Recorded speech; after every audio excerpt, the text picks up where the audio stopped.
নমস্কার, স্বাগত আপনাদের বিকাশের গতি অনুষ্ঠানে। রাজ্য এবং কেন্দ্র সরকারের বিভিন্ন উন্নয়নমূলক কাজকর্ম এই অনুষ্ঠানে দেখানো হয়ে থাকে।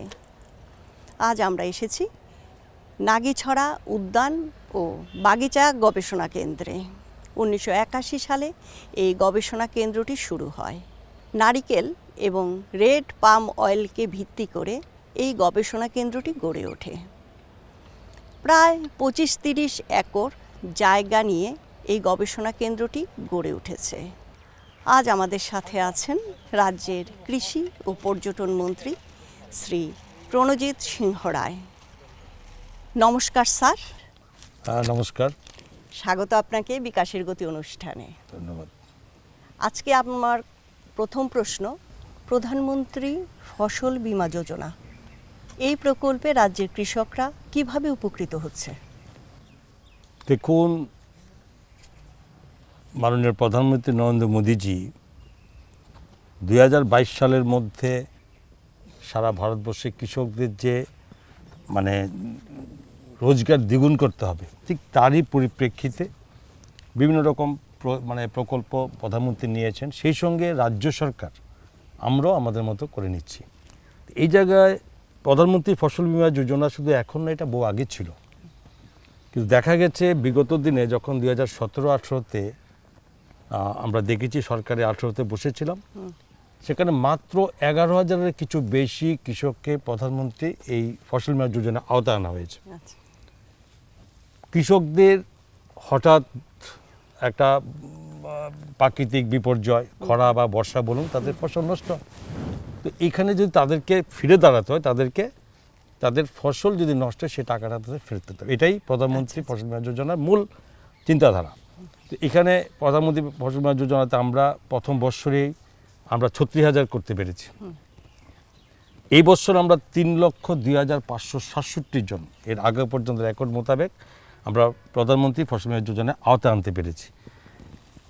কিন্তু এখানে আগে ফসল বীমা যোজনার টাকাটা কৃষকদের পেমেন্ট করতে হতো। এবার আমাদের মাননীয় মুখ্যমন্ত্রী বিপ্লব কুমার দেবজি যখন কৃষকদের বিভিন্নভাবে উৎসাহিত করা হচ্ছে, ঠিক সেই সঙ্গে উনি চিন্তা করেছেন যে ফসল বীমা যোজনাতে আমরা তাদেরকে কৃষকের পাশে রাজ্য সরকারের পক্ষ থেকে দাঁড়াবো। তো মুখ্যমন্ত্রী ফসল বীমা যোজনার নাম দিয়ে আমরা প্রতি কানিতে 220 টাকা কিছু পয়সা লাগে, রাজ্য সরকার 210 টাকা প্রতি কানিতে আমরা দিচ্ছি এবং 10 টাকা মাত্র কৃষকরা কানিতে দিচ্ছে। এর পরিপ্রেক্ষিতে 3,02,567 জন কৃষক এই ফসল বীমা যোজনার আওতায় এসেছে। এখন তাদের যদি কোথাও ফসল ক্ষতি হয়, কোথাও রোদ বৃষ্টি ঝড়, এবং যদি আরও নিয়ম আছে, মার্কেট ধরুন একটা এমএসপি রেট আছে, যদি দেখা যায় ধান বিক্রি করছে, ফসল বিক্রি করছে, তাদের রেট পায়নি, মূল্য পায়নি, সেটাও যদি একটা গ্রাম ভিত্তিক একটা এরিয়া ভিত্তিক যদি সেটা ডিটেক্ট করা হয় যে এরকম তারা রেট কমবে, তাকে সেখানে এই বিমার আওতায় তারা আসবে। এই জন্য রাজ্যের কৃষকরা যথেষ্ট সুযোগ পাচ্ছে। আচ্ছা, এবার আমি জানতে চাইব, ভীষণ ডকুমেন্টসে যা যা প্রতিশ্রুতি দেওয়া হয়েছিল সেগুলো কি সব পালন করা হয়েছে? দেখুন, একটা সরকার আমরা 3 বছর মাত্র আমাদের পূর্ণ হয়েছে। ভীষণ ডকুমেন্টস আমাদের নির্বাচনের আগে আমরা দিয়েছি, সেই ভীষণ ডকুমেন্টসের মধ্যে অনেক রাস্তা করে দেওয়া, পানীয় জল, কর্মসংস্থানের ব্যবস্থা করে দেওয়া, এই সমস্ত কিছুর সঙ্গে আমরা সরকার 3 বছরে আমরা কিন্তু এই জায়গায় দাঁড়িয়ে বলতে পারি আমরা অনেক কিছু করতে পেরেছি। কর্মসংস্থান শুধুমাত্র যদি সরকারি চাকরি দেওয়া হয়, এটা আমাদের সরকার আমরা বিশ্বাস করি না। কোনো অবস্থাতেই যে ফেলে যাওয়া, লক্ষ লক্ষ বেকারকে ফেলে যাওয়া, বিগত যারা সরকারি ছিল শত লক্ষ লোককে সরকারি চাকরি দিয়ে কর্মসংস্থান করা যাবে না। মাননীয় মুখ্যমন্ত্রী আমাদের এই যে এক ত্রিপুরা শ্রেষ্ঠ ত্রিপুরা গড়ার যে ডাক দিয়েছেন, এতে আমরা কি দেখেছি? গ্রামীণ অংশের মানুষকে শক্তিশালী করা অর্থনৈতিক দিক দিয়ে। গ্রামীণের মধ্যে 40%-রও বেশি মানুষ এই রাজ্যে যারা কৃষিকাজের সঙ্গে যুক্ত থাকে। তো এটা তো ঠিক যে এত অধিক সংখ্যক লোক যখন এই কাজে যুক্ত, এদেরকে শক্তিশালী করো। তো কৃষিকাজে আমরা ঠিক করেছি সমস্ত কৃষকদের সব রকম সহযোগিতা করা হোক। সেন্ট্রাল গভর্নমেন্ট বেনিফিশিয়ারি স্কিম তো আছেই, পাচ্ছে। রাজ্য সরকার কি করছে? তো এই যে আজকে দাঁড়িয়ে আছে এখানে এই আমাদের এই নাগিছড়াতে, তো এই জায়গাতে আমাদের রিসার্চ সেন্টার আছে, এখান থেকে আমরা আগে করেছে, বাট বর্তমানে সরকার প্রতিটি কৃষি কাজের সঙ্গে হর্টিকালচারে কী করবে তাদের সমস্ত বীজ থেকে আরম্ভ করে প্রকৃত রিসার্চ করে যেটা ভালো সেগুলো বের করতে, এই ধরনের ব্যবস্থা করে যাতে উৎপাদন তাদের বেশি হয়। এইভাবে কৃষিকাজকে আমরা সহায়তা করেছি। আপনি এবার আসুন পশুপালন দপ্তর, আচ্ছা, আমরা পশুপালন দপ্তরের মাধ্যমে আমরা গোপালনের জন্য আমরা এনকারেজ করছি। আচ্ছা, ইনকামটা বাড়াতে হবে, একটা জায়গায় বসে থাকলে কখনো ইনকাম বাড়ে না। তো আমরা গোপালন, মুখ্যমন্ত্রী গোধন প্রজন এই যে যোজনা, এতে গরু আমরা পালন করি। যারা যে পরিবার করে তাকে 40,000 টাকা আমরা পরিবারকে গোপালনে সহায়তা করছি। ছাগল বা মানে শূকর বা হাঁস মোরগ, এতে 25,000 টাকা করছি। তো এই রোজগার, ফিশারিতে সুযোগ দেওয়া হচ্ছে। এছাড়াও ইন্ডাস্ট্রিতে আপনি প্রচুর নতুন বাইরে অনেক আমরা এখানে এসছে। তো এই যে কর্মসংস্থানের যে লক্ষ্য, আমি ট্যুরিজম মিনিস্টার, আমি ট্রান্সপোর্ট মিনিস্টার। আপনি জেনে যাবেন যে আমি ট্রান্সপোর্ট ডিপার্টমেন্টের গত 3 বছরে 7,000 বেকার যুবকদেরকে এই অটো পারমিট, ছোট গাড়ি পারমিট, পিইউসি সেন্টার, এগুলো করে কর্মসংস্থানের ব্যবস্থা আমরা করে দিয়েছি। তো ভিশন ডকুমেন্টসের প্রধান থাকে আপনার রোজগারের রাস্তাটা, ওটার জন্য আমরা আপ্রাণ চেষ্টা করছি। কিন্তু আমরা সরকারে বসার পরে দেখেছি প্রায় 13,500 কোটি টাকার মতো এই রাজ্য দেনার মানে দায়বদ্ধতা ছিল। তো স্বাভাবিকভাবে এই জায়গাতে এত বড় টাকা দেনা রেখে ছোট্ট রাজ্য, যার বাজেট কত থাকে 18,000 টাকা, 16,000 থেকে 18,000 টাকা, বেশি বাজেট হয় না।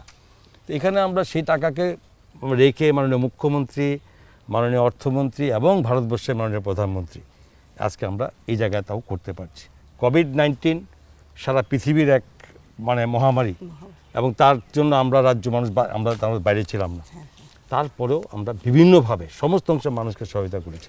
তো ভিশন ডকুমেন্টসে যেটা বলছেন, শিক্ষার ক্ষেত্রে আমরা অনেক পরিবর্তন করেছি। স্বাস্থ্যের ক্ষেত্রে আগে একটা অ্যাক্সিডেন্ট হলে, সামান্য হলে তাকে বাইরে চলে যেত, নিউরো সার্জন আমরা বসিয়েছি। শিক্ষাতে আপনাদের এনসিইআরটি সিলেবাস থেকে শুরু করে এই যে একটা সারা ভারতবর্ষের বড় বড় রাজ্যগুলোর সঙ্গে আমরা একটা সমপর্যায়ে আনার চেষ্টা করেছি। নিজস্ব রাজ্যে ইনকাম বাড়ানোর চেষ্টা করেছি। এই যে বাস বেদ থেকে শুরু করে সমস্ত যা যা আছে গ্রামীণ এলাকাতে, তার উপর আজকে রোজগার করতে আজকে মানুষ মানে হস্ততাঁত শিল্প ভেসে গেছিল, কোথায় খুঁজে পাইনি বিদেশ। তো এইভাবে ভিশন ডকুমেন্টসের কাজ আমরা করছি, যত যেখানে বাকি আছে সেগুলো আমাদের হবে। কোভিড পরিস্থিতির কথা বললেন, সারা বিশ্বই আক্রান্ত, শুধু আমাদের রাজ্য ত্রিপুরা না। সেই সময় আমাদের রাজ্যের কৃষকদের কি অবস্থা হয়েছিল বা তাদেরকে আপনারা কিভাবে সাহায্য করেছিলেন সেটা একটু বলুন। সারা পৃথিবী স্তম্ভিত ছিল, হ্যাঁ অবশ্যই, অর্থনীতি বিপদ, আমেরিকার মতো এই ধনশালী রাষ্ট্র থেকে শুরু করে সবাই অর্থনীতি বিপর্যস্ত ছিল। এবং এই সময় তখন কোথাও মানে মাপকাঠির বিচার নয়, বিচার হচ্ছে বাঁচাও। এটাই ছিল তখন একটা প্রধান লক্ষ্য, কোথাও রাস্তা ছিল না। আমাদের রাজ্যের, ভারতবর্ষের 130 কোটির উপরে মানুষ, আমরা আপ্লুত, আমরা মানে গর্বিত যে আমাদের প্রধানমন্ত্রী নরেন্দ্র মোদীজি 130 কোটি মানুষের এত বড় সমস্যা কি নীরবে কি সিস্টেমেটিকভাবে উনি সেরেছেন। তাতে লক্ষ্য আমরা, আমাদের মুখ্যমন্ত্রী সেই, আমাদের সরকার সেই উৎসাহে উদ্দীপিত, আমরা কিন্তু পিছিয়ে নেই। আমার মনে আছে যখনই লকডাউন ঘোষণা হয়েছিল 24শে মার্চ, ঠিক 24শে মার্চ স্তম্ভিত আমরাও, কি করব, নতুন ব্যবস্থাপনা, এটা আগে কোথাও আমরা জানতাম না। লকডাউন করলে মানুষ ঘরে বসে থাকতে হবে, বেরোতে পারবে না। এই যে একটা পরিস্থিতি, যতই বলুক সবাই একটা স্তম্ভিত ছিল। ওই পরিস্থিতিতে আমরা 7 দিন, আপনি ভাববেন এ রাজ্যের ছোট্ট রাজ্য, 7 দিন আমরা স্তম্ভিত ছিলাম। 7 দিনের মধ্যে আমরা চিন্তা করেছি, আমরা মন্ত্রিসভায় বসে মাননীয় মুখ্যমন্ত্রী সদস্য এসে, যে মূল অন্নদাতা যাদেরকে বলে কৃষক, মহামারীতে আমাদের লক্ষাধিক লোক আমাদের মারা গেছে ভারতবর্ষে, আমি অন্য দেশে যাব না, কিন্তু যদি খাদ্যশস্য উৎপাদন না হয় তাহলে কিন্তু 130 কোটির এই দেশের মানুষের মহামারীতে যা মারা যাবে এরকম 10টা কোভিডের থেকেও বেশি হবে। ঠিক এই জায়গায় ভারত সরকার সঙ্গে আমরা যেটা চিন্তা করেছি, না, এই বিপদের মধ্যে সরকারি সমস্ত বিধিনিষেধ মান্যতা রেখে কৃষিকাজকে বন্ধ রাখা যাবে না। আচ্ছা। 24শে মার্চ করা হয়েছিল, 1 এপ্রিল থেকে আমরা খুলে দিয়েছি রাজ্যের কৃষি দপ্তরের সমস্ত, যাতে তাদের উৎপাদন কোথাও বন্ধ না হয়। সরকার, আমাদের অফিসার্স, আমাদের সমস্ত ডিপার্টমেন্টের, তারা এই বিপদের সময়ও কৃষকদের পাশে থেকে তাদের উৎপাদন করা সব কিছু। কিছুটা সময় ছিল, একটা সময় যে তাদের উৎপাদিত ফসল সঠিক এক রাজ্য থেকে আরেক রাজ্য, এক জায়গা থেকে যায় না, তাতে কিছুটা অবশ্যই খুঁজে সরকার চেষ্টা করছে তাদেরকে পাশে দেওয়া। আচ্ছা, এখন আমরা দাঁড়িয়ে আছি রেড অয়েল পাম বাগানে। এই জায়গাটিকে কি ভবিষ্যতে কোনো পরিকল্পনা আছে পর্যটন কেন্দ্র হিসেবে গড়ে তোলার? দেখুন, 1981 সালে এই রেড পাম অয়েল ট্রিগুলো দাঁড়িয়েছে, এটা আমি তথ্যের ভিত্তিতে আমার ডিপার্টমেন্ট থেকে আমি পেয়েছি। সরকারের 3 বছরের মধ্যে গত 2 বছর আগে, মানে 1 বছর অতিবাহিত হয়ে গেছে, তখন আমার দেখা হয়নি। কিন্তু যখন আমি জানতে পারলাম যে আমার এই আগরতলা এই রাজধানীর সঙ্গে সংলগ্ন এরিয়াতে একটা সুন্দর একটা রিসার্চ সেন্টার আছে, যেটা মানে কোনো কাজের বাইরে, কোনো কাজে লাগছে না, আমি আমার সব আধিকারিকদের নিয়ে আমি এখানে এসেছি। এসে দেখার পর অবাক হয়ে গেলাম যে এত সুন্দর এই রেড পাম অয়েলদের এইটার ইয়েতে, কিন্তু তখন আমি আসতে পারিনি। আজকে এখানে দাঁড়িয়ে আছি, ওখান থেকে আসতে পারিনি, কারণ এত জঙ্গল ছিল, সেখানে ঢোকার নেই। তো এই জায়গাতে এসে তখন আমার মনে হয়েছিল যেটা সুন্দর পরিবেশ আমি দেখতে চেয়েছি, কোথায় কোথায় এরিয়া আছে, সারাউন্ডিং এরিয়া আছে, এখানে ইচ্ছা করলে মানে লেক করা যায়, করা যায়। সবচেয়ে বড় কথা ছিল উন্মুক্ত ছিল এরিয়া। এখানে সরকারি দপ্তর হর্টিকালচার ডিপার্টমেন্টের ছিল, কিন্তু এখানে সমস্ত বাইরের মানুষের রাতে দিনে 24 ঘন্টা ছিল আড্ডা। এখানে কোনো রকম উৎপাদিত ফসল থাকতো না, করতো না, কারণ সব চলে যেত। তো এটা আমার পছন্দ হয়নি, কারণ শহরের সংলগ্ন, রাজধানী সংলগ্ন এত সুন্দর জায়গা, তাৎক্ষণিক সিদ্ধান্ত নেওয়ার 6 মাসের দ্রুত একটা পরিবর্তন হয়েছে, এটা বাউন্ডারি করা হয়েছে, রেস্ট্রিকশন একটা মানে করে দেওয়া হয়েছে, যাতে কেউ বাড়ির থেকে না ঢুকতে পারে। পুলিশ লাগানো হয়েছিল করে। এবার আসুন, এই জায়গাতে এখন মানে অভিনব আপনার পরিবর্তন হয়েছে, রিসার্চের যা কাজ চলছে, বাকি অনেক ঘুরবে দেখবেন। বাট এই জায়গাটাতে আমি দেখেছি যেখানে এই গাছগুলো কাটা কখনোই সম্ভব না এত সুন্দর পরিবেশে। রেড পাম অয়েলটার একটা প্রবলেম হচ্ছে, এটার মধ্যে হয়, কিন্তু এটার জন্য একটা ফ্যাক্টরি লাগে, এবং তাতে করলে রেড পাম অয়েলটা তৈরি করা যায়। কিন্তু একটা ফ্যাক্টরিতে যার পরিমাণ লাগে অত গাছ কিন্তু আমাদের মধ্যে নেই। সাউথ ত্রিপুরাতে কিছু জায়গাতে আছে, হলেও কিন্তু এটা মানে 1 মাসেরও খোরাক নয়। তো এই ক্ষেত্রে আমরা এই কাজটা অন্য কিছু কাজে লাগাতে পারবো না, কিন্তু এই পরিবেশটাকে আমরা ট্যুরিজম এটা কাজে লাগাতে পারি। তো এটার জন্য আমি নিজে ট্যুরিজম মিনিস্টার হিসাবে আমি অলরেডি আলোচনা চলছে, আমি হলেও ট্যুরিজম একটা স্পট হিসাবে ডিক্লেয়ার করলে গভর্নমেন্ট এগ্রিকালচার ডিপার্টমেন্ট, সেখানে টেকনিক্যাল কিছু সমস্যা আছে, সেটা ধরুন আমার ইচ্ছা, আমি একদিকে এগ্রিকালচার মিনিস্টার, একদিকে ট্যুরিজম মিনিস্টার, সুতরাং দুটোই আমার কাছে। তো আমি চাইবো এটা হয়ে উঠুক, তবে টেকনিক্যাল গ্রাউন্ডটা আমি দেখছি। মানে এটা কি পরিবেশ বান্ধব যেটা বলে? না, পরিবেশ বান্ধব তো পরিবেশ ভালো হবেই। হ্যাঁ, মোস্ট ইম্পর্টেন্ট হচ্ছে এখানে যেটা শহরের খুব কাছাকাছি। হ্যাঁ, আপনি এখান থেকে চলে যাবেন ছবিমুড়া, সারাদিন চলবে, যাবেন ডুম্বুর, যাবেন নীরমহল, চলে যাবেন আপনি ঊনকুটিতে, আপনি চলে যাবেন আরও বহু রকম আমাদের ট্যুরিজম মানে যেখানে আছে, চলে যাবেন পিলাকে। প্রশ্ন হচ্ছে শহরের থেকে মানুষ এমনি বাঁচতে পারে না, মানুষকে অবাক উন্মুক্ত খোলা আকাশ লাগে। কোভিড-19 বুঝিয়ে দিয়েছে মানুষ বাঁচতে পারে না। তো এটা আমার মনে হয়েছে যে শহরের পাশে মানুষ এসে এটা একটা সুন্দর একটা গার্ডেন হিসেবে ব্যবহার করতে পারে, পিকনিক করতে পারে, সুন্দর বোটিং সিস্টেম করে তাদের ব্যবহার করতে পারে। রাজ্যের এটা হবে, তাকে লক্ষ্য রেখে আমি এটা করার পরিকল্পনা সরকারের আছে। মানে অদূর ভবিষ্যতে আমরা এখানে একটা পর্যটন কেন্দ্র দেখতে পাবো, আশা রাখতে পারি। তাহলে এইটা ওই সেই নারকেল বাগানের সাথেই হবে তো না? সামনে যে নারকেল বাগান, না ঠিক আছে, নারকেল বাগান, পাম অয়েল, মানে এটা ট্রি, এখন সবটা নিয়ে আপনার এগুলো থাকবে। এই সেক্টরটা আপনি ওই রাস্তা দিয়ে ঢুকবেন, ঢোকার সঙ্গে দেখবেন ডান সাইড রাইট সাইডে আমার এখানে প্ল্যান্টেশন সব আছে, কেশুনাট প্ল্যান্টেশন আছে, এখানে অফিস আছে। তো আমি এটা যদি ভবিষ্যতে আমাদের যে পরিকল্পনা চলছে, ওই যে এন্ট্রান্স দিয়ে শুরু করে এটাকে পুরো কভার্ড করে দিয়ে ওই অফিসটা আলাদা করে দেওয়া হবে, যাতে এখানে যারা ঢুকবে তারা আমার ওই সেক্টরে না যেতে পারে, শুধু পার্টিকুলার এই এরিয়া, মানে এই জায়গাটা আলাদা হবে। আচ্ছা, চলুন তবে ঘুরে দেখি গবেষণা কেন্দ্রটি।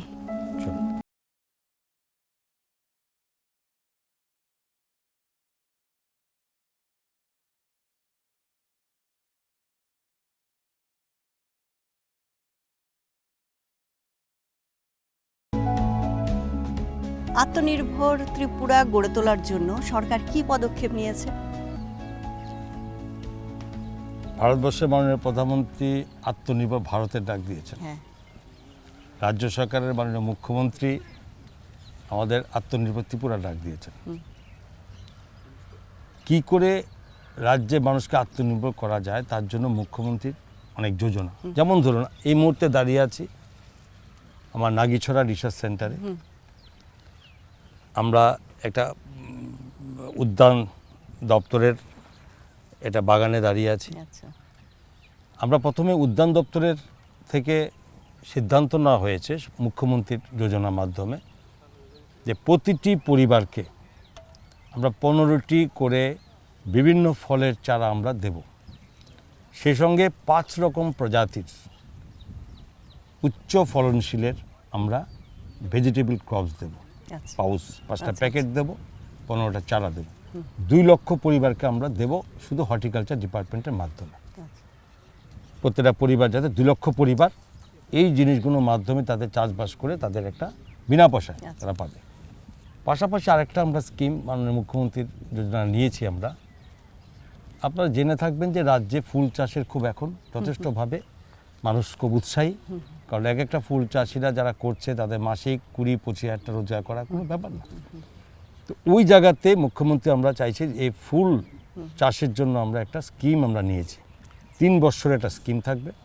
টোটাল ব্যয় হবে আমাদের 28 কোটি টাকা রাজ্য সরকারের, এবং এতে এই ফুল চাষিদেরকে সহযোগিতা করা হবে।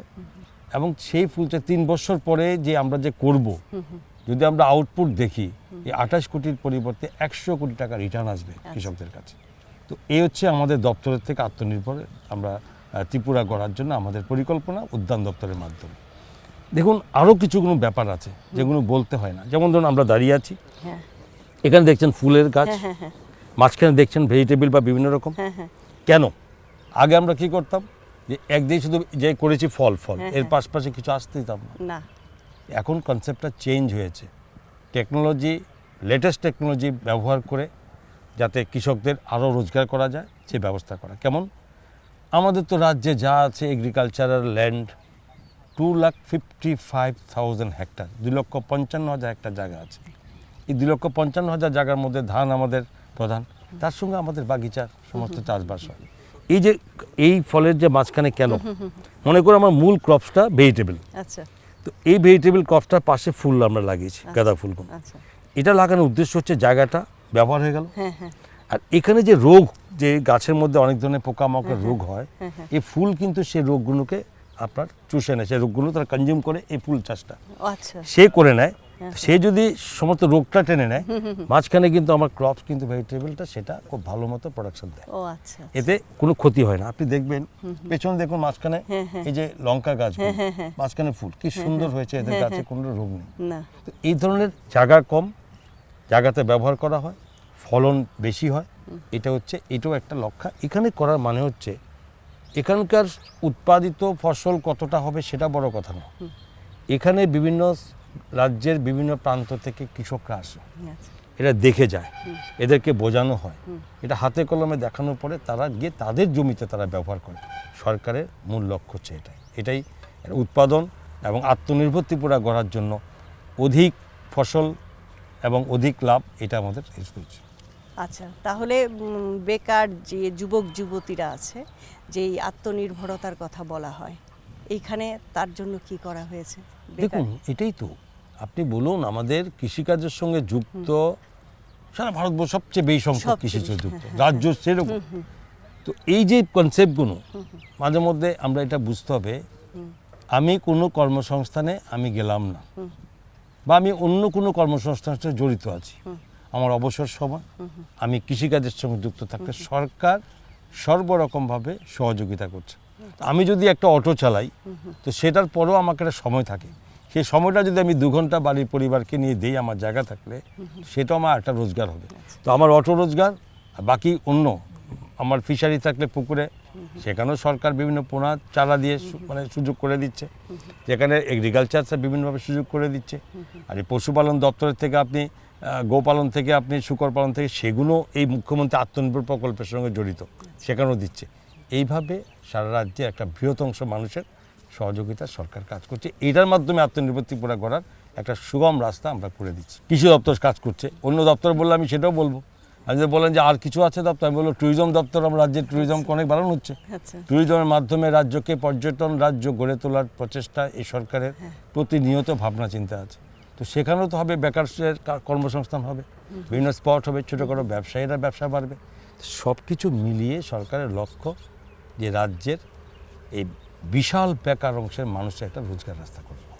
আর কেন্দ্র সরকার, রাজ্য সরকার তো কৃষিকে অগ্রাধিকার দিয়েছে, সব কিছুতেই কৃষিকে অগ্রাধিকার দেওয়া হয়েছে না, সেই হিসেবে এই পরিকল্পনাগুলি সরকার নিয়েছে, তাহলে আত্মনির্ভর ত্রিপুরা গড়ে উঠবে।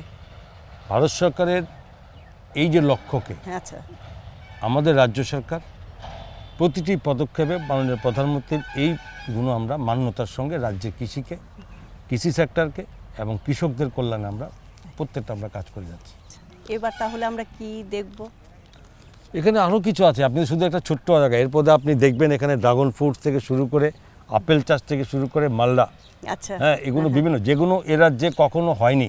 আচ্ছা, আমাদের এই বাগিচাতে, এই রিসার্চ সেন্টারে নতুন নতুন আমরা এই সমস্ত ফলের চাষ আমরা শুরু করেছি। আচ্ছা, ড্রাগন ফ্রুটটা নিয়ে, এটা নিয়ে কি বলার আছে?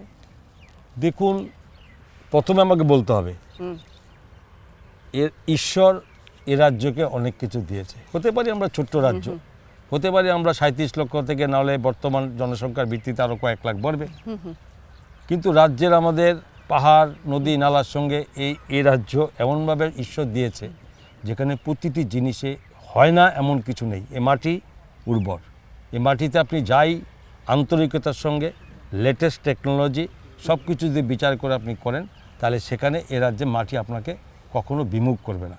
তো সুতরাং এই ড্রাগন ফ্রুটস বাইরে কোথাও গেলে আমরা অনেকে যারা চিনি তারা অনেকে জানে না অনেকেই জানে ড্রাগন না। ফ্রুটসটা কি। সাউথ ত্রিপুরাতে ড্রাগন ফ্রুটস হয়, সিপাহীজলাতে হয়, এখন গোমতীতে হচ্ছে, ওয়েস্ট ত্রিপুরাতে হচ্ছে এবং নর্থ ত্রিপুরাতে এখন সময় ছড়িয়ে যাচ্ছে। ড্রাগন ফ্রুটসের বর্তমান চাহিদা যারা করছে তাদের যথেষ্ট চাহিদা। প্রতি কেজি 3 থেকে 400 টাকার নিচে ড্রাগন ফ্রুট মানে বিক্রি কম হয় না। আচ্ছা, আচ্ছা, এখন চাহিদাও পাচ্ছে এবং ফলের সুস্বাদু এবং ফলের খুব গুণগত মানের দিক দিয়ে যতটুকু আমি জানি সেখানে ডায়াবেটিস পেশেন্ট যারা আছে তাদের জন্য এই ড্রাগন ফ্রুটস খুব কার্যকরী ভূমিকা নেয় এবং সেটা খুব ভালো ফল হচ্ছে রাজ্যের মধ্যে। বড় বড় মানুষ অনেকে দেখেছি আমি এখানে, আপনার যদি শেখেরকোটের একটা জায়গায় আমি গেছিলাম, ড্রাগন ফ্রুটস করেন ভদ্রলোক, পাশে অনেক জায়গা, সেখানে উনি রাবার বাগান করে রেখেছে, এখন রাবার গাছ কেটে উনি ড্রাগন ফ্রুট করছে। কনসেপ্টটা কোথায় আমি জানি না, তবে এতটুকু বলতে পারি যে নিশ্চয়ই অনেক বেশি মুনাফা হয়, অনেক বেশি, খুব সময় কম লাগে। তো সেটা হচ্ছে ড্রাগন ফ্রুটও একদিন এ রাজ্যের আনারসের মতো এ রাজ্যের এক উৎপাদিত ফসল হবে, যেটা নাকি মানে কৃষকরা লাভ হবে। বাহ। তাহলে আর একটা যেটা আছে এখানে দেখলাম স্ট্রবেরি, তারপর কাজু বাদাম, এইগুলি গুণগত মানটা কীরকম বা চাষবাস কীরকম হচ্ছে, সরকার কি করছে তার জন্য? আমি আগেও বলেছি যে কোনো কিছু বাদ যায় না, এই মাটি দেয় না, এই মাটি ফেরত দেয় না। কাজু বাদামের বড় অংশ এখানে কাজু বাদামের প্ল্যান্টেশন হয় সারা রাজ্যে। যত জায়গাতে এই কাজু মানে এই গাছের প্ল্যান্টেশন তার করা হয়, এখান থেকে কিন্তু সাপ্লাই যায়, প্রত্যেকটা জায়গাতে এখানে সাপ্লাই কৃষকরা পাচ্ছে। তার জন্য যথেষ্ট পরিমাণ এখানে এই ব্যবস্থা হচ্ছে। তো এটা অটোমেটিক্যালি ধরুন এই জায়গাতে আমি আগেও বলেছি গুণগত মানকে ঠিক করার জন্য, গুণগত মান যাতে থাকে তার জন্য এই রিসার্চ সেন্টার। আগে আমি লাগাই, লাগিয়ে আমি দেখিনি সেটার ফলনটা কীরকম হয়, সেটা যদি ভালো হয় অ্যাকসেপ্ট হবে, ভালো না হলে তাকে পরিবর্তন করে অন্য ফলনে যাবে। এখানে প্রচুর জায়গা আছে আপনার নিচে, যেখানে কোথাও ফুলকপি হচ্ছে, কোথাও বাঁধাকপি হচ্ছে, কোথাও বেগুন চাষ হচ্ছে, সমস্ত চাষবাস এগুলো সমস্ত সারা ভারতবর্ষের থেকে যেটা লেটেস্ট, যেটা গুণগত মানের দিক দিয়ে সেই সমস্ত কোম্পানিগুলো যারা এগুলো তৈরি করেছে তারা এখানে আসছে। এরিয়া দিয়ে দেওয়া হলো, মনে করেন ABCD কোম্পানি, তাকে দেওয়া হলো, সেখানে লাগালো, তার ডিউরেশন থাকে, টাইম থাকে, তার এরকম মার্ক করা থাকে, ফলন হয়, সেগুলো এক্সপার্টরা আমাদের সায়েন্টিস্টরা ফলগুলো দেখে সেগুলো যথোপযুক্ত কিনা, এবং যদি প্রপার হয় তাহলে সেগুলোকে আমরা এইখানে এই যে সিডগুলো আমরা অ্যাপ্রুভ করি এবং আমাদের কৃষকরা যায়। তাহলে উপযুক্ত মানে উন্নত মানের ফলনশীলের জন্য এই রিসার্চ সেন্টারে কাজ করি। এটা এই মহাযজ্ঞ শুধু এই রিসার্চ সেন্টার আমরা করা শুরু করেছি। আচ্ছা। স্ট্রবেরি, হ্যাঁ স্ট্রবেরি সাধারণত একটা ক্লাইমেটের মধ্যে হয়। হ্যাঁ হ্যাঁ হ্যাঁ আমরা দেখি যে মহারাষ্ট্রের বিভিন্ন পুনা টুনাতে যাই, সেখানে স্ট্রবেরিতে ভর্তি থাকে, কারণ এখানে একটু মানে মানে এনভায়রনমেন্টটা সেরকম। আমাদের রাজ্যের এনভায়রনমেন্টও স্ট্রবেরি হয় এবং সেটা প্রমাণ আমাদের এখানে স্ট্রবেরি হচ্ছে এবং অনেকে স্ট্রবেরি করছে। সুতরাং এটাও আগামী দিনে একটা খুব গুরুত্বপূর্ণ হবে। আচ্ছা, আপনি বলছিলেন একটু আগে ফুলকপির কথা, যে শিলংয়ে ফুলকপি হয়। আগে তো আমরা শিলংয়েই ফুলকপি হতো, মানে যখন শীতের বাইরে। তো এখন ত্রিপুরাতেও ফুলকপি চাষ হচ্ছে। আগে আমরা কি দেখতাম, ফুলকপি, সাদা ফুলকপি না? হ্যাঁ হ্যাঁ। ফুলকপির কত ধরনের কালার আছে এটা তো আমি মানে এখন দেখতে পাচ্ছি। হ্যাঁ, আমি জানতামও না ফুলকপি ভায়োলেট কালার হচ্ছে, violet ফুলকপি ইয়েলো কালার হচ্ছে। হ্যাঁ। আপনি এত ধরনের ফুলকপি চাষ হয় এটা আমি জানি না, আমি জানতাম না, আপনি জানতে পারেন, আমি জানি না। কিন্তু আজকে আমরা দেখতে পাচ্ছি এই রাজ্যের মধ্যে এই ধরনের ভ্যারাইটি কালারের ফুলকপি হচ্ছে। সবচেয়ে বড় কথা কি জানেন, একটা সিজনে ফুলকপি হতো, হ্যাঁ, বাঁধাকপি একটা সিজনে হতো, হ্যাঁ, এর বাইরে কিন্তু হতো না। ঠিক ওই গ্যাপ টাইমে শিলং কিন্তু সবসময় ফুলকপি বাঁধাকপি আমাদের রাজ্যে কিন্তু অবাধে এখানে আসতো। হ্যাঁ হ্যাঁ। যে গ্যাপ টাইমে রাজ্যে হতো না সেটা ওখান থেকে আসতো। আজকের দিনে আমার যতটুকু ইনফরমেশন আছে, এই রাজ্যে সারা বছর এখন ফুলকপি হয়, সারা বছর আপনার এখানে বাঁধাকপি হচ্ছে, এবং এই সমস্ত যে সমস্ত আগে হতো না, কোয়াশ হচ্ছে, তো এগুলো এখন সারা বছর হওয়ার কারণে আমার রাজ্যে যদি হয় তাহলে রাজ্যে বাইরে থেকে আনবো কেন? শুধু এই ক্ষেত্রে আমি দেখি এখন শিলংয়ের আর ফুলকপি বাঁধাকপি আমার খুব কম আসতে দেখা যায় না, টমেটো আসতে দেখা যায় না, সব এখন রাজ্যেরটা হচ্ছে। এটা আমাদের অ্যাচিভমেন্ট, আমাদের সরকারের আমি অ্যাচিভমেন্ট মনে করি যে আমাদের কৃষকরা অন্তত তাদেরকে সঠিক দিশা আমাদের দপ্তর দেখাতে পেরেছে বলে তারা বিভিন্ন এই ক্রপস তারা করছে, লাভবান হচ্ছে, রাজ্যের মানুষ অসময়ও পাচ্ছে।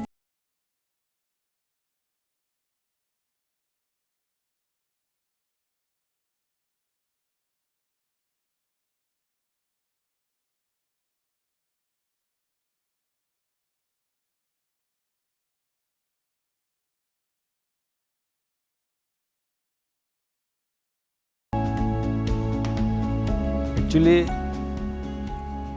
আগে সবসময় কি হতো, অনেকে বলে, যারা জানে না তারা বলে এখানে ফুল গাছ কেন, মাঝখানে আবার সবজি গাছ, কোথাও ফুল গাছ কোথাও ফলের গাছ। এই যে ব্যাপারটা, এটা নতুন কনসেপ্ট। আচ্ছা। আমরা জানি যে বিভিন্ন এই যে ফল গাছ হোক, ফুল মানে সবজি গাছ হোক, পোকামাকড়ের একটা উপদ্রব থাকেই থাকে, যতই আপনি মেডিসিন ইউজ করি না কেন থাকে। এখানে দেখা গেছে এক্সপ্লেন করে যে এই যে ফুল গাছটা হচ্ছে, মাঝখানে লঙ্কা গাছ, কোথাও ফল গাছ, পোকামাকড় উপদ্রবটা হলে এই গাঁদা ফুলগুলো, কাঁচি গাঁদাগুলো, এগুলো কিন্তু সেই মানে রোগগুলোকে টেনে নিতে পারে, তাতে এই গাছটা মাঝখানে তার কাজ সে করতে পারতে, ফল হতে পারে। তো এতে ফুলও হচ্ছে, ডিপার্টমেন্ট ফুল দিতে পারছে, ফুলের চাষ হচ্ছে, অপরদিকে সেখানে সবজি বা ফল সে চাষটাও যথেষ্টভাবে ভালো হচ্ছে, সুরক্ষিত এবং ভালো ফসল হচ্ছে। তো এইসব কনসেপ্টগুলো আমরা করেছি এখানে করার মানে হচ্ছে এটা রিসার্চ সেন্টার, বিভিন্ন রাজ্যের বিভিন্ন কৃষকদের তাদেরকে আমাদেরকে শেখাতে হবে, তাদের বাড়িতে গিয়ে আগের মতো ফুল লাগিয়েছে তো আর কিছু লাগাবো না, সবজি লাগিয়েছে আর কিছু লাগাবো না, এখন একই জায়গাতে এরকম ডাবল একসঙ্গে তাদের ফসল করতে পারে। এটা দেখলে পরে ধরেন তারা তাদের জায়গাতে করতে পারছে। এটা হচ্ছে আমাদের মূল লক্ষ্য সরকারের, এটাই বড় অ্যাচিভমেন্ট। অনেক হেক্টর জায়গা আছে, জায়গার টেনে রাবারের মতো বাড়ানো যাবে না, কিন্তু ওই জায়গাতে থেকে যদি আমি আরও যদি এটা দ্বিগুণ যদি আমি উৎপাদন করতে পারি, সেটাই আমাদের রাজ্যের লাভ, রাজ্যের লাভ মানে ফার্মার্সদের লাভ। এটাই হচ্ছে আমাদের লক্ষ্য, এটাই আমরা করছি। কি নতুন একটা বিদেশি একটা সবজি বলি বা বলি,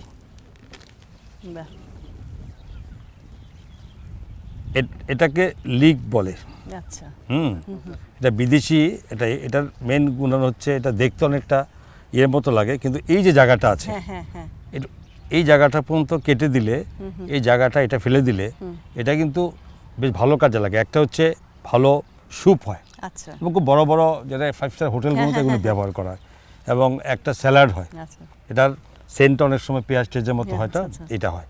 তো এইটা আমাদের এখানে শুরু করেছি, পরিচিতি এখনও রাজ্যের কৃষকদের কাছে হয়নি, কিন্তু এটা মূল্য এখন নির্ধারিত হয়নি, কিছু তো বাইরের থেকে অনেক বেশি মূল্য। তো এখানে আমরা দেখছি এটা যদি চালু হয়, পয়সা যদি পায়, তাহলে কৃষক এটা করবে। জায়গা বেশি লাগে না, আচ্ছা অল্প লাগে, এটা খুব মানে মূল্যবান। আচ্ছা। আরেকটা আছে নূতন, যে এইটা স্যালারি। দেখতে এটা ধনে পাতার মতো লাগে, হ্যাঁ ঠিক আছে না, হ্যাঁ, হ্যাঁ। কিন্তু এটা একটা ভালো সেন্ট আছে। এটার নামটা এটাও Celery। বিদেশি, সেলারি। হ্যাঁ। হ্যাঁ, তো এটাও ঠিক মানে স্যালাডে বা এটা স্যুপের সঙ্গে অনেক সময় এটা করে আচ্ছা, দিতে আচ্ছা, পারে। আচ্ছা। এগুলো গুণাগুণও ভালো আচ্ছা আছে। আচ্ছা, খুব এই যে সুন্দর, এগুলো দেখা যায়নি আগে। রিসার্চ সেন্টার তো এখানে না হলে আমিও জানতাম না, কিন্তু এখানে এই নতুন নতুন মানে এই সেন্টারে যত ধরনের নতুন সবজি হ্যাঁ, দেশ বিদেশে আছে সেগুলো এসে এখানে আমরা চেষ্টা করছি লাগিয়ে মানে করতে। আচ্ছা। এটা মূল। এটা হয়নি এখনো শুরু, না, এটা এখনো আসবে। বাইরে এখনো যায়নি। না, আচ্ছা বাইরে এখন যায়নি কারণ তারা মানে বুঝবে না এটাকে, অনেকটা আচ্ছা। ইয়ে করবে না এটাকে, এটা কেটে কি করে খাবে, কি ইউজ করবে, এটাও সবাই জানে না। সুতরাং আচ্ছা। এটার ব্যাপার হচ্ছে এটা এইরকম, এটা খুব মূল্যবান, খুব কস্টলি। আমাদের এখানেও এখন স্টার হোটেল হয়েছে, তো ওদের খুব প্রয়োজন থাকবে, নিশ্চয় আমরাও চেষ্টা করবো টাই আপ করতে। আচ্ছা আচ্ছা। এটা গ্রিন হাউস না স্যার? আর এটা গ্রিন হাউস, হ্যাঁ এই যে একটা, এটাকে মানে শশার মতো দেখতে হয়, হ্যাঁ হ্যাঁ। কিন্তু এটা এখানে অ্যাকচুয়ালি নাম এটার ব্রিটিশ ঘেরকিন, কুকুম্বার। ঘেরকিন। আচ্ছা, আচ্ছা, বাংলা যদি আমরা বলি, বাংলা না যাই হোক, এটা শব্দটা এরকম, কিন্তু এটা ফরেন কান্ট্রিতে আচ্ছা, থাকে। আচ্ছা, এটা ব্রিটিশ কোকুম্বার। আচ্ছা হ্যাঁ হ্যাঁ। এটা একটা টেস্ট খুব মানে খুব ভালো, কিন্তু এটা কিন্তু হয়তো আমাদের রাজ্যে এখনও সেটাকে ওই মর্যাদায় মানুষ নিতে পারছে না, এটা গুণাগুণ বুঝতে পারছে না। যেরকম শশাতে আপনি শশার বীজ থাকে না, হ্যাঁ হ্যাঁ হ্যাঁ। ওরকম থাকবে না, একদম ফ্রেশ। আচ্ছা, ও ভেঙেই দেখিয়ে দিই, আচ্ছা আচ্ছা আচ্ছা। ও এই যে দেখুন, থাকলে এগুলো নেই, একদম সব। আচ্ছা এগুলো সাধারণত এরকম গ্রিন হাউসের মধ্যে করতে হয়, কেননা গ্রিন হাউসের মধ্যে যদি না করা হয় তাহলে সেগুলো রোগে বিভিন্ন রকম পোকামাকড় উপদ্রব হয়। আর যত ছোট থাকবে, একটু বড় আর একটু আর মানে এর থেকে একটু বড়, যেমন সাইজগুলো খুব বেশি ডিমান্ড থাকে, আচ্ছা বড় হয়ে গেলে সবজি করা যাবে। আচ্ছা তো এটাই আমরা এখানে শুরু করেছি, আমাদের মানে এটার মার্কেট হবে তৈরি করব। কৃষকদের ইন্টারেস্টেড করলে, কৃষকরা যদি চাষ করে, তাদেরকে আমরা অবশ্যই এটা বিক্রির ব্যবস্থা সরকার করবে, এটার জন্য আমরা এটা করছি।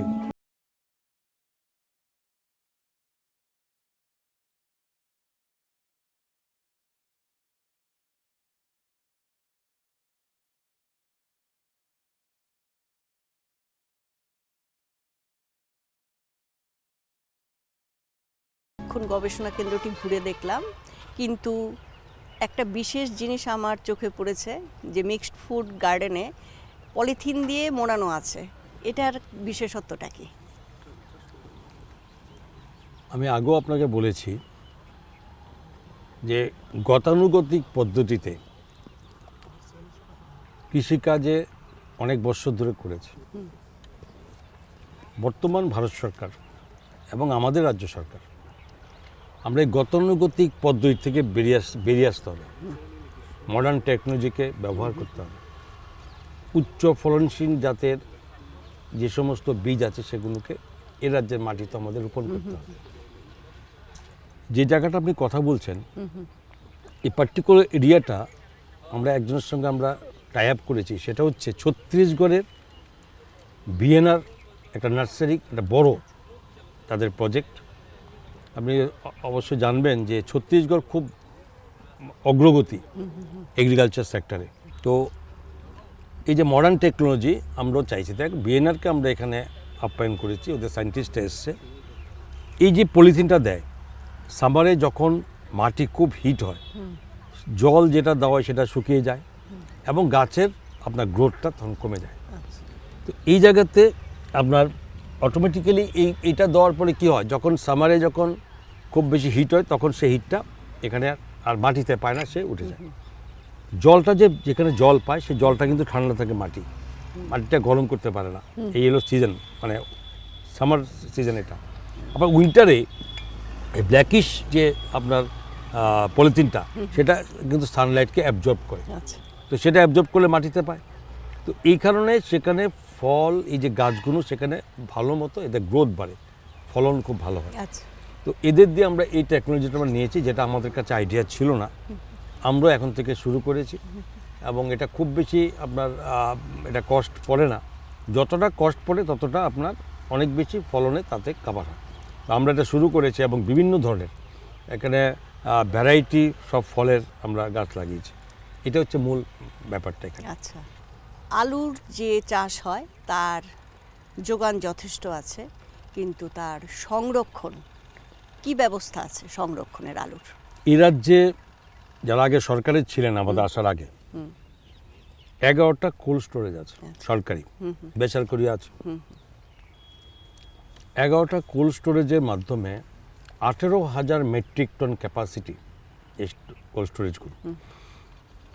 এক একটা cold storage minimum 1000 metric ton capacity, 1500 metric capacity বা 2000 এমটি মেট্রিক মানে ক্যাপাসিটিও আমাদের কাছে আছে। বর্তমানে এই সংরক্ষণের ক্ষেত্রে আমি যদি দেখি যে ডেটা আমাদের কাছে আছে বহু দীর্ঘ বছর থেকে, 30% সেখানে স্টোরেজ হয় না। অথচ বিভিন্ন সময় দেখা যাচ্ছে কৃষকরা তাদের রাখতে পারছে না, কিন্তু 30% ফিল আপ হয়, বাকি 70% এরা খালি থাকে। এমন প্রযুক্তি ব্যবহার করেছে যে 30% রাখলেও 100% বিদ্যুতের খরচা দিতে হয়, সরকারকে বহু টাকা ব্যয় করতে হয়, অথচ কাজের কাজ কিচ্ছু না। তাহলে এখন আপনি বলতে পারেন কারণ কি? প্রথম কথা দূরদৃষ্টি, প্রথম কথা সরকারি কেন্দ্রীয় সরকারের টাকা খরচ করে দিলেই হলো না, বিল্ডিং বানিয়ে দেব সেটা হয় না। ঠিক মতো কৃষকদের সত্যিকারের তাদের প্রয়োজনের সঙ্গে এটা ম্যাচ করে কিনা আমরা দেখেছি, তা ম্যাচ করে না। যেমন ধরেন একটা এক্সাম্পল বলছি, ধরুন আপনি চলুন মেলাঘরে চলুন, সেখানে সবচেয়ে বেশি ক্যাপাসিটির সেখানে কোল্ড স্টোরেজ আছে। কোথায় আছে? মেলাঘর, ঠিক সিটির মানে শহরের মধ্যে। অথচ তার যদি এরিয়া দেখেন, কৃষি এরিয়া দেখেন, অনেক লম্বা বিস্তীর্ণ এরিয়া। তো কৃষকরা সেখান থেকে এনে রাখা বা এগুলো এই সমস্ত কিছু তাদের কাছে অনেক দূরত্ব পড়ে, ক্যারিং পড়ে, তারা করতে চায় না। এই কনসেপ্টটা করে ফেলেছে সরকার, ব্যবহার করেছে, এবং এগুলো ম্যাক্সিমাম সময় কাজ হয় না, শুধু চালিয়ে রাখতে হয়। আপনি 30% দেন তো চালিয়ে রাখতে হয়, 100% পয়সা দিতে হয়, সেটা বড় কথা না। তো এই যে জিনিসটা এখানে এখন নতুন করে কনসেপ্ট চিন্তা করতে হচ্ছে। কোল্ড স্টোরেজ চাই, ফসল উৎপাদন করবে, সময় বিক্রি না করতেও রাখবো, আমি রাখলে আমি পয়সা পাবো, সরকারও লক্ষ্য সেটা। এখন এই জিনিসগুলো গ্রামীণ এলাকায় যেতে হবে। মনে করুন এই সেক্টরটাতে কৃষিকাজের অনেক জায়গা আছে, এখানে কোথাও একটা কোল্ড স্টোরেজ বসানো উচিত, তাতে গিয়ে আশপাশে কৃষকরা লাভবান হবে। তো এই জায়গাতে তো আমাদের সরকারের কনসেপ্ট হচ্ছে আমরা কোনো অবস্থাতেই ম্যাক্সিমাম 500 মেট্রিক টনের বেশি আমরা কোথাও বানাতে চাইছি না। তো এইটা কনসেপ্টের জন্য সরকারের কাছে আমরা এগুলো ফান্ড চাই, দিল্লিতে ফান্ড চাই, আমরা চাইছি এটা করব। ইদানিং আমরা কি করেছি, হর্টিকালচার দপ্তর থেকে আমরা অল্প ছোট কোয়ান্টিটি 6 মেট্রিক টনের একটা আমরা জায়গায় জায়গায় আমরা এগুলো বসাচ্ছি, বিশেষ করে যেখানে সবজি উৎপাদন হয় মার্কেটের কাছাকাছি। যেমন কৃষকরা এখানে আসবে, তাদের ফসল বিক্রি করতে আসবে, দেখা গেলো তারা সেদিন সারাদিন বিক্রি করতে পারেনি, কারণ বাকিটা একদিন পরে বা দুদিন পরে বিক্রি করে পয়সা পাবে। তখন সেইভাবে আমরা বসিয়ে দিয়েছি, চলছে। এবং আগামী দিনে আরও কিছু জায়গাতে অল্প কোয়ান্টিটির এই কোল্ড স্টোরেজ আমরা বসাবার পরিকল্পনা আমাদের আছে, এবং তখনই আপনার রাজ্যের কৃষকরা লাভবান। আচ্ছা, আমি এবার একটা প্রশ্ন করতে চাই, প্রধানমন্ত্রী কিষাণ সম্মান নিধি প্রকল্পটা কি? এতে রাজ্যের কৃষকরা কিভাবে উপকৃত হবে? দেখুন, মাননীয় প্রধানমন্ত্রী নরেন্দ্র মোদীজি সারা ভারতবর্ষের যে কৃষকদের মুনাফা দ্বিগুণ করার পরিকল্পনা নিয়েছেন। এটাও আমরা সবাই মানতে হবে, ভারতবর্ষের মতো একটা বিশাল দেশের অধিকাংশ লোক কৃষি নির্ভর, আর তাদেরকে যদি রোজগার তাদের বাড়ানো যায়, তাহলে ভারতবর্ষের অর্থনীতি খুব সমৃদ্ধ হবে। এই বাস্তব সত্যটুকু প্রধানমন্ত্রীজি এটা ঠিকমতো উপলব্ধি করতে পেরেছেন, এবং করেই শুধু অনেকে বলে ভাষণ দিয়ে শেষ নয়, উনি এক প্রধানমন্ত্রী যিনি ভাষণের সঙ্গে সঙ্গে উনি প্রকৃতপক্ষে সত্যিকারের কাজটা কোথাও কীভাবে পূর্ণতা পায় তারও ব্যবস্থা উনি করেন। এর প্রথম একটা যোজনা প্রধানমন্ত্রী কিষাণ সম্মান নিধি প্রকল্প। এই প্রকল্পের মধ্যে প্রায় কোটি কোটি মানুষ সারা ভারতবর্ষের কৃষকদের উপকার আসবে। কী করেছে প্রকল্পটা করেছে যে প্রত্যেক বৎসর যারা কৃষক যাদের জমি আছে তাদেরকে 6,000 টাকা করে ওদের ব্যাংক অ্যাকাউন্টে দেবে 3টে কিস্তিতে 2,000 টাকা, 4 মাস পরে 2,000 টাকা, পরের 4 মাস 2,000 টাকা, মানে 12 মাসে 6,000 টাকা করে প্রত্যেকটা কৃষি জমির মালিক কৃষককে এই সহায়তা করা হচ্ছে। বলতে পারেন এই সহায়তা কারণ আমরা সবাই জানি কৃষকরা যখন তারা চাষবাস করে কোনো একটা সময়ে যদি তাদের আটকে যায়, ফসল নষ্ট হয় বা তাদের কোনো রকম বিপর্যয়ে পড়ে, তখন কিন্তু তাদের টাকার অভাবে সেই কৃষি কাজটা তার নষ্ট হয়ে যাবে। তখন তারা মহাজনরা সুযোগ পায়। মহাজনরা তাদের মানে অগ্রিম টাকা দিয়ে বিভিন্ন সুদের মাধ্যমে হোক বা ফসলকে কম দামের মাধ্যমে হোক তারা কিনে নেওয়ার সুযোগ পায়, তাতে কৃষক ক্ষতিগ্রস্ত হয়। এই জায়গাটাকে যাতে না পড়ে তার জন্য প্রধানমন্ত্রী কিষাণ সম্মান নিধি প্রকল্প।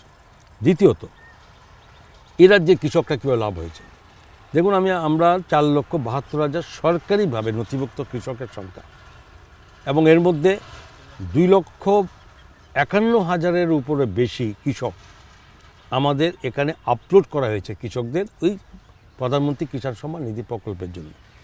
তাতে 2,34,000-এরও বেশি কৃষককে এটা অন্তর্ভুক্ত করা গেছে। আজকের দিন পর্যন্ত, গতকাল পর্যন্ত প্রায় 2,28,000-এরও বেশি কৃষকের অ্যাকাউন্টে টাকা ঢুকেছে, যে টাকার পরিমাণ এ রাজ্যের কৃষককে, যেটা এই টাকার পরিমাণ 271 কোটি টাকারও বেশি। 271 কোটি টাকারও বেশি এ রাজ্যের কৃষকদের ব্যাংক অ্যাকাউন্টে, যেখানে প্রধানমন্ত্রীর দেওয়া এই কিষাণ সম্মান নিধি প্রকল্পের টাকা সরাসরি পেয়েছে। এই হচ্ছে এতে আমাদের রাজ্যের কৃষকরা উপকৃত হয়েছে। এখন প্রশ্ন থাকবে 2,51,000 কেন, আরও 1,21,000 কী হয়েছে, 2,21,000 কী হয়েছে? অ্যাকচুয়ালি আপনারা সবাই জানেন যে এখানে বর্গাদার চাষিদের একটা বিরাট সংখ্যা আছে। এদের নিজস্ব নামীয় কোনো জমি থাকে না। ভারত সরকারের নিয়ম মোতাবেক জমির মালিকানা ছাড়া সেখানে এই প্রকল্পের মাধ্যমে আসতে পারে না, এই একটা বড় কারণ। দ্বিতীয় কারণ হচ্ছে আমাদের এই যে যৌথ পরিবার, ধরেন বাবা মারা গেলেন, 2 ছেলে কি 3 ছেলে বা 4 সন্তান, তো এই ক্ষেত্রে যখন মিউটেশন মানে সেপারেশন যদি পার্টিকুলার নাম হতে না হয়, তাহলে তাদেরকে সেখানে ওই মানে কিষাণ সম্মান নিধি প্রকল্পে আনা যায় না। আমরা রাজ্য সরকার আমরা করেছি, তড়ি ঘুরে যারা সেপারেশন, যাদের মিউটেশন চাইছে সেরকম করতে, এই কারণে একটা সংখ্যা বাকি আছে। তো এই হচ্ছে আমাদের রাজ্যে এই যে কিষাণ সম্মান নিধি প্রকল্প, তার মাধ্যমে আমাদের কৃষকরা উপকৃত হয়েছে। দেখুন, যদি বলতে হয় শুধু এটা নয়, কীভাবে উপকৃত হয়েছে আমাদের রাজ্যে মাননীয় মুখ্যমন্ত্রী, উনি যখন বর্গাদাররা যখন এই অসহায় অবস্থার মধ্যে পড়েছে, যখন তারা পায় না, আসলে কৃষিকাজ তারা করে। আমিও দিল্লিতে গিয়ে আমরা বলেছি, দাবি রেখেছি, আমাদের মতো অন্যান্য অনেক রাজ্য দাবি রেখেছে, কিন্তু সরকারের কাছে সেটা দেওয়া সম্ভব হয়নি। আমাদের সরকার আমরা কি করেছে, আমাদের মাননীয় মুখ্যমন্ত্রীর নেতৃত্বে বর্গাদার কৃষকদের লোন দেওয়ার ব্যবস্থা করে দেওয়া হয়েছে বিভিন্ন ব্যাংকের মাধ্যমে, যেটা এ রাজ্যের ইতিহাসে প্রথম। তাতে আরও সংখ্যক কৃষক, প্রায় এখন পর্যন্ত আমার হিসাবে যেটা আছে 28,000-এর উপরে কৃষক, বর্গাদার কৃষক, তার লোন পেয়েছে। এটা নূতন এবং এ রাজ্যের ইতিহাসে প্রথম যে বর্গাদারও লোন পেতে পারে। তৃতীয় নম্বর, লোনের কথা বলছেন, যে কেসিসি লোন, কিষাণ ক্রেডিট কার্ডের মাধ্যমে, কেসিসি কিষাণ ক্রেডিট কার্ডের মাধ্যমে ভারত সরকারের নিয়ম আছে কৃষকদের জমির এগেন্সটে লোন দেওয়া যায়। আমাদের সরকার আমরা আসার পরে সবচেয়ে ধন্যবাদ জানাতে হয় মাননীয় প্রধানমন্ত্রীকে, যে কিষাণ সম্মান এই কেসিসির মাধ্যমে লোন দেওয়ার কৃষকরাতে সুবিধা হয়। তো এতে উনি সমস্ত ব্যাংকার্সদের বলে দিয়েছে যে কোনো কৃষক যদি তার কাগজপত্র দিয়ে সঠিক সময়ে প্রেয়ার করে 24 ঘন্টার মধ্যে তাকে লোনের ব্যবস্থা করে দিতে হবে। এতে আমরা খুশি। আমাদের রাজ্যে এই মুহূর্ত পর্যন্ত প্রায় 812 কোটি টাকা যেখানে কৃষকদের অ্যাকাউন্টে চলে এসছে কেসিসি লোনের মাধ্যমে। 2,08,340 জন কৃষক এটার মধ্যে এই কেসিসি লোনে অন্তর্ভুক্ত হয়েছে। তার টাকার পরিমাণ 812 কোটি টাকা, যেটা অন্যান্য যখন বিগত দিনে যারা সরকারে ছিল তাদের তুলনায় প্রায় 23% বেশি আমরা এটা বৃদ্ধি করতে পেরেছি। কিষাণ সম্মান নিধি প্রকল্প, বর্গাদারদের সুবিধা, কেসিসি লোনের মাধ্যমে এবং আমাদের মুখ্যমন্ত্রীর এই ফসল বীমা যোজনার মাধ্যমে রাজ্যের কৃষকরা যথেষ্ট শক্তিশালী। এবং কৃষকদের আমি বলবো, এটা আমাদের কথা নয়, সরকার আমরা আছি, আমি দায়িত্ব নিয়ে বলতে পারি, কৃষকদের এত সুযোগ এর আগে কোনো সরকার দেয়নি। আমি খুশি আগামী দিনে আমাদের লক্ষ্য থাকবে প্রধানমন্ত্রীর ঘোষণা মতো 2022 সালে যাতে আমাদের রাজ্যে কৃষকদের আমরা দ্বিগুণ করতে পারি। ত্রিপুরা স্ট্রবেরি আগে হতো না, এখন হচ্ছে। আর এটা নিয়ে একটু বলবেন, আর একটু বলবেন যেটা কুইন পাইনাপেল নিয়ে, এটাও একটু শুনতে চাই। দেখুন, আপনি ঠিকই বলেছেন, স্ট্রবেরি যদি আগে হতো কিনা মানুষ জানতো না। আজকের দিনে রাজ্যে মানুষ জানে এ রাজ্যের মাটিতে স্ট্রবেরিও হয়। আমার বক্তব্য হচ্ছে, আমি আগেও বলেছি, এই রাজ্যের মাটি তাকে যদি মানে সম্মান দিয়ে উপযুক্ত টেকনোলজির মাধ্যমে আন্তরিকতার সঙ্গে যদি চাষবাস করা যায়, এই মাটি কখনো মুখ ফেরায় না।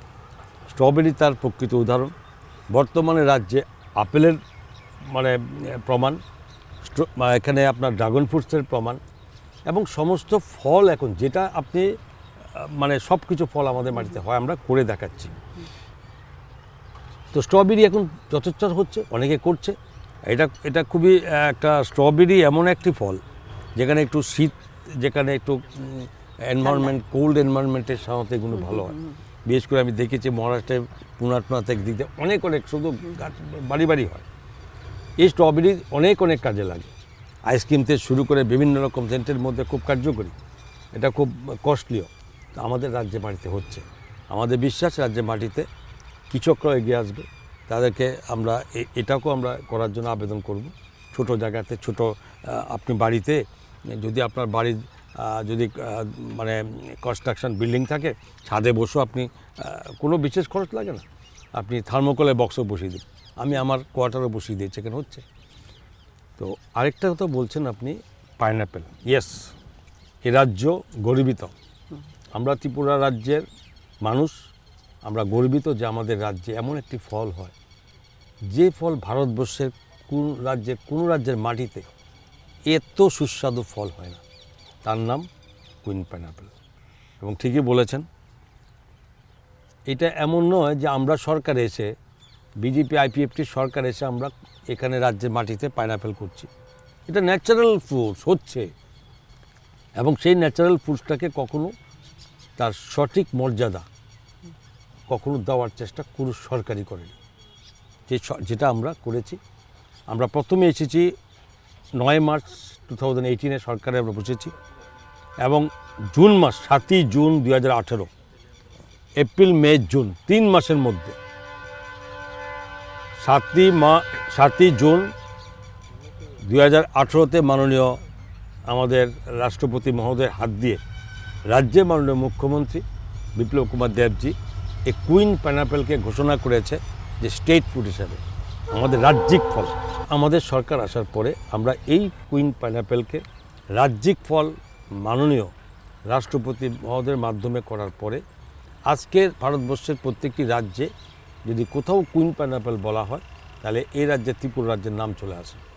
আমরা সরকার আসার পরে আমরা এই পাইনাপেল সারা ভারতবর্ষের বিভিন্ন বড় রাজ্যে আমরা পাঠিয়েছি, বিদেশে আমরা দুবাইতে পাঠিয়েছি, এবং তার পরিচিতি আজকে এমন জায়গায় পৌঁছেছে যে আজকে কুইন পাইনাপেল বললে সঙ্গে সঙ্গে ডিমান্ড আসে। খুব আনন্দ লাগে যখন বাইরে থেকে বলে আপনাদের এখন পাবো কি না। লকডাউনের মধ্যে এক জায়গা থেকে এক জায়গায় মানুষ চলতে পারে না, কোনো রকম জিনিস আদান প্রদান হতো না, তারপরেও এর মধ্যে ত্রিপুরা কুইন পাইনাপেল এবং কিউ পাইনাপেল যেখানে 2000 মেট্রিক টনের বেশি আমাদের রাজ্যের বাইরে গেছে। এই পর্যন্ত সরকারে বসার পরে প্রায় 5600 মেট্রিক টনের মতো আমরা কুইন পাইনাপেল পাঠিয়েছি। আজকে কুইন পাইনাপেলের দাম আপনি জানবেন যে যখন সিজন টাইমে আসে অনেক ফলন হয়, তখন 5 থেকে 7 টাকা বেশি বিক্রি করতে পারতো না। আমরা এসে প্রতি কৃষককে প্রতিটি কেজি আনারসে 20 টাকা দাম দেওয়ার ব্যবস্থা করে দিয়েছি, এবং এতে রাজ্যের মানুষ খুশি। এবং অনেক জায়গা অবহেলার সঙ্গে কুইন পাইনাপেলটা চাষ হতো, আচ্ছা চলছে গাছ চলে দাও, আজকে যত্ন সহকারে এই কুইন পাইনাপেলকে চাষে আসছে, এবং শত শত হেক্টর জায়গা কুইন পাইনাপেলে আমরা চাষবাসে বেরিয়েছি। এটাই রাজ্য, এটাই আমাদের সরকার, এটাই আমাদের ভারতবর্ষের মাননীয় প্রধানমন্ত্রী, এটাই আমাদের রাজ্যের মাননীয় মুখ্যমন্ত্রী, এবং এদের সকলের সহযোগিতা আজকে রাজ্যের কৃষককুলের কাছে একটা হাসির এবং আনন্দের একটা বাতাবরণ শক্তিশালী করে রাস্তা আমরা নিতে পেরেছি। ধন্যবাদ স্যার আমাদের অনুষ্ঠানে আসার জন্য। দেখা হবে আবার আগামী কোনো একটি অনুষ্ঠানে। আমাদের আজকের অনুষ্ঠান আমরা এখানেই শেষ করছি, তবে বলে রাখছি বাড়ির আশপাশ অবশ্যই পরিষ্কার রাখবেন। আপনারা সুস্থ থাকবেন, ভালো থাকবেন। নমস্কার। নমস্কার।